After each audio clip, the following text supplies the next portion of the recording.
Услышали, ну, как выстрел. Это, оказывается, уже взрывался шифер.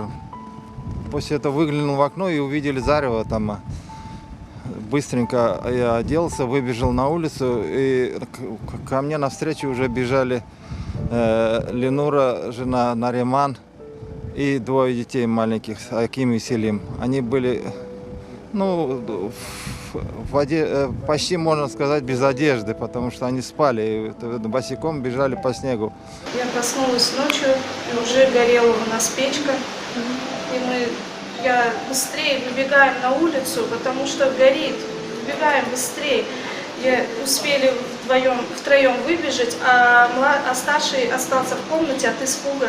Потом сказали, давай выбегай быстро с окна, потому что невозможно было уже в дом зайти. И теперь не знаем, вот если выпишемся из больницы, куда нам идти.